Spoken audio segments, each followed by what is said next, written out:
Hey everybody, Grow's back. Sorry for the delay in the Doctor Sleep movie video.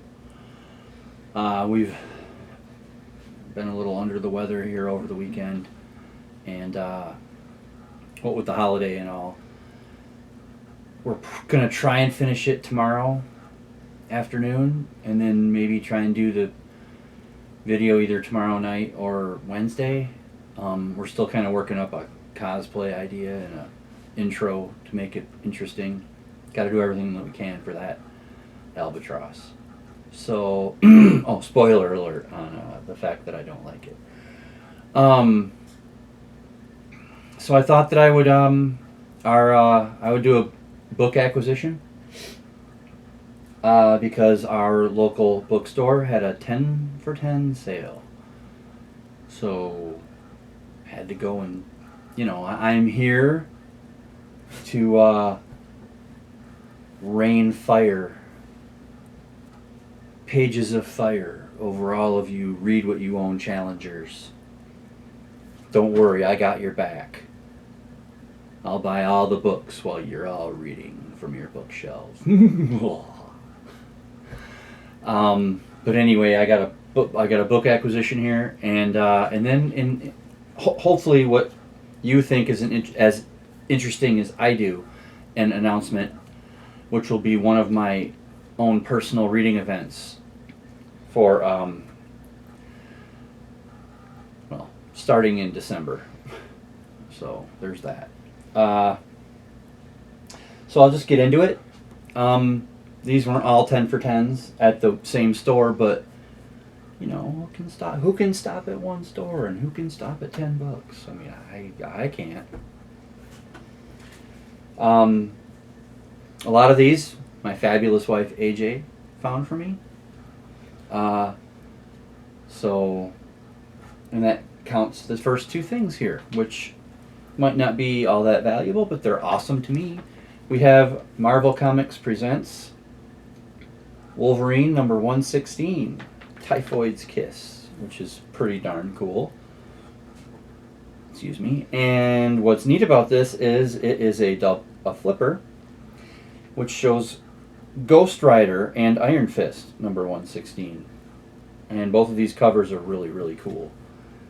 I mean, I don't see Iron Fist on this cover, but he's Ghost Rider's doing his thing there against somebody in a blue or purple hood.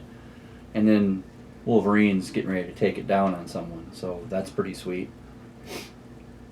And then she found this really neat thing, which is really iconic. Doctor Doom Valkyrie cover. The Thing, number 12, 60-cent goodness. Look at that Doctor Doom cover, and Valkyrie on there. I think that's Valkyrie. If I'm wrong, please correct me, but it sure looks like her. I didn't look it up. I'm just kind of going on what could be very flawed knowledge of a almost 50-year-old. But that cover is awesome. Doctor Doom. Okay, those are the comic books. She found me Agatha Christie. 5 complete Hercule Poirot novels.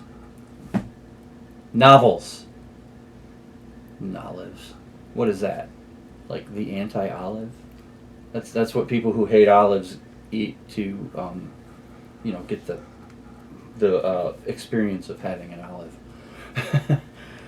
These are complete and unabridged. We have Death on the Nile, Murder on the Orient Express, The ABC Murders, Cards on the Table, and 13 at Dinner. We know what 13 at dinner means now, don't we? First person to rise, first person to dies.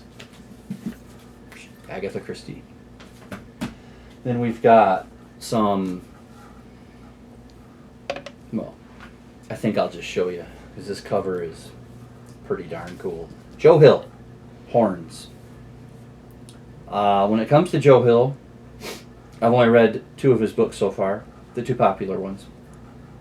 Heart-Shaped Box, Nosferatu. This one looks pretty cool with the pitchfork. I know you can't really see it, but the cover is, I don't really know how to say it. It's got a neat design on there. And you obviously know who Joe Hill is, so that's going to be pretty cool. My daughter, the daughter of Graz, Evelyn, discovered this for me, and she knows that even though I feel that this celebrity is a waste of a lifetime of talent, and if you know, you know, but she knows I love her anyway. It's Amy Winehouse. Loving Amy, a mother's story, and it's written by Amy's mother, Janice. I love Amy Winehouse. I love her voice. It's jazzy and smoky, and it's an experience to listen to her sing. But she's a waste. So, if you need me to explain that, well, I will, but anyway. My very good friend Russ, who I've never met in real life, but he's been a great online and phone friend for 20 years now, which is pretty impressive for that type of thing. He watched my video on The Shining, and he said, "Hey, have you ever read any of this author? You should try him." And I like to. I'm just like most of you. I like to start at the beginning, and I'm a completionist. So when he gives me an author that has written so many books, and they're in a series, I got to start at the beginning.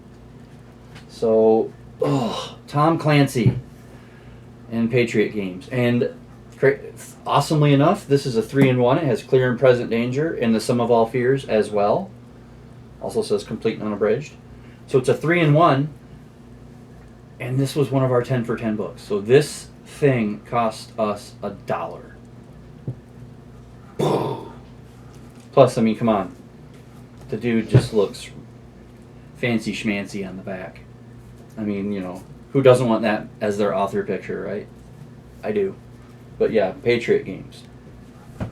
Then we have Zodiac by Robert Graysmith. I guess this is about the Zodiac Killer. It says, with new material in the making of the film. And I can't read what this says because it's under a dumb sticker that they always manage to put right in the important spot. I mean, you can't put it right there, so it doesn't go over the words. Morons. But Zodiac. And then I've got a big monster here that I've been looking for because it's important to me for 2 of my projects next year. And I couldn't find it at any of the bookstores, and then AJ found it at an antique store for me. Go figure. It is Shogun by James Clavell, a novel of Japan. And look at this beast. I mean, when I'm done with it, I think I'll stop doors with it, because it's only about, what, 1,400 pages or 1,200 pages. Yeah, that's going to be fun to try and read in a month, eh? Then we've got, and this one's from the Daughter of Graz, because we talk to each other about it a lot. And we like the Tudors, and Henry VIII, and his wives and stuff. So this is from the 6 Tudor Queens series from Alison Weir. It is Anna of Cleve, the princess in the portrait.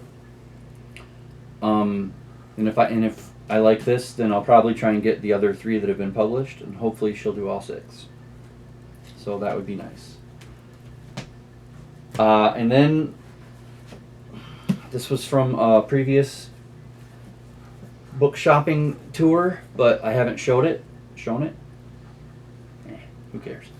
Baseball's Greatest Quotations, chosen by Paul Dixon, an illustrated treasury of baseball quotations and historical lore.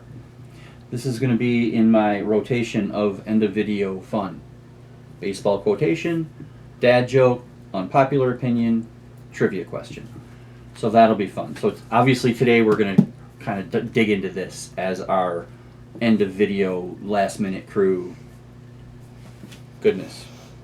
But first, well, that's my book haul acquisition.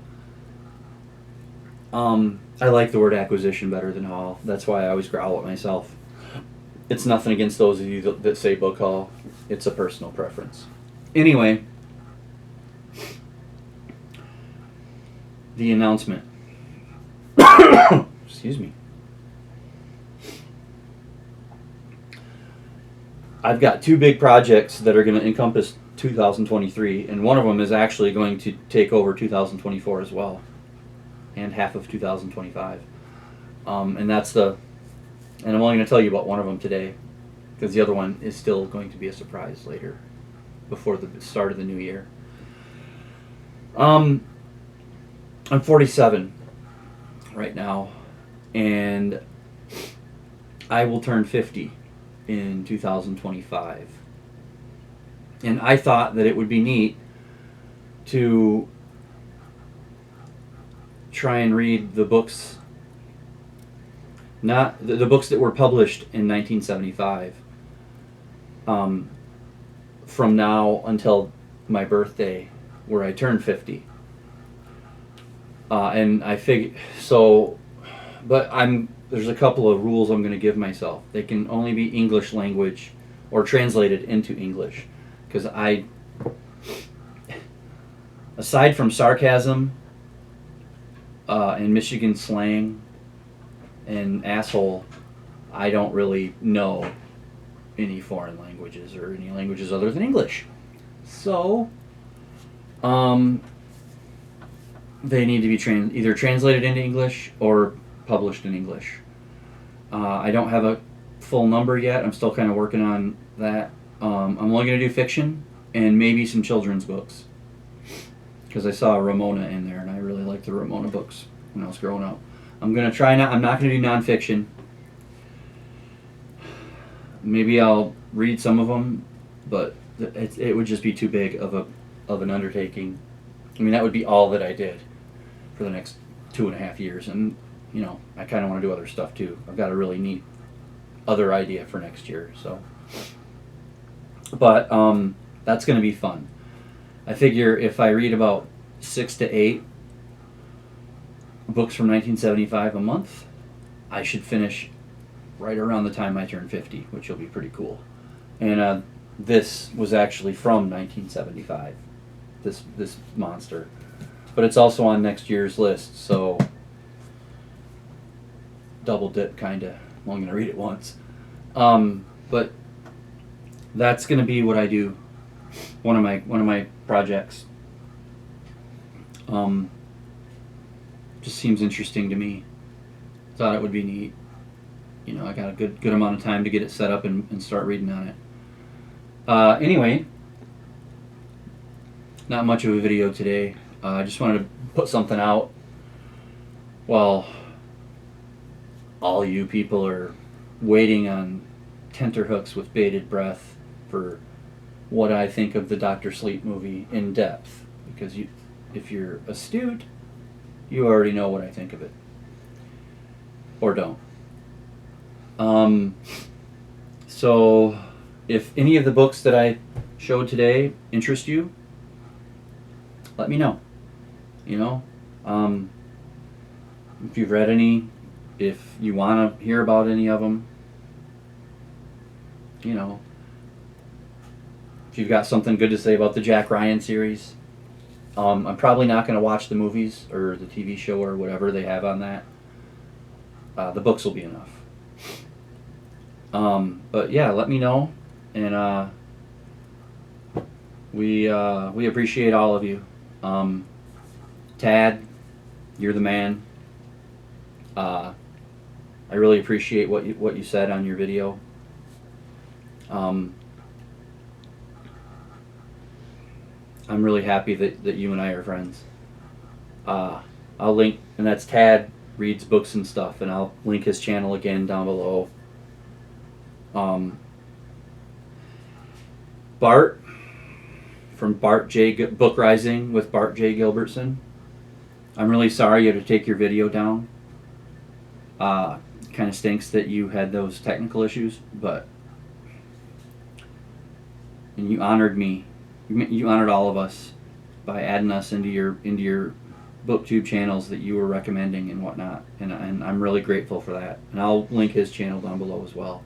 And as always, Jack is bored is my daughter, and she takes care of the thumbnails and most of the thumbnails and the what do you call them? The logo, and she does our cosplays when we do them and all of that. She's our pretty much everything person. So I'll link her channel as well down below. But that's going to be it. I will open this book at random and give you a baseball quotation, and then we're going to call it a day. So here we go. You saw me open that at random. And let me see. Let me find a good one here on this page. All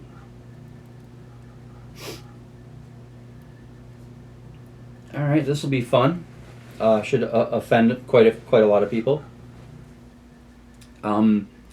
It's by Jerry Green, who wrote for the Detroit Free Press. It's kind of odd that I opened it at random and I get to read from one of our hometown papers.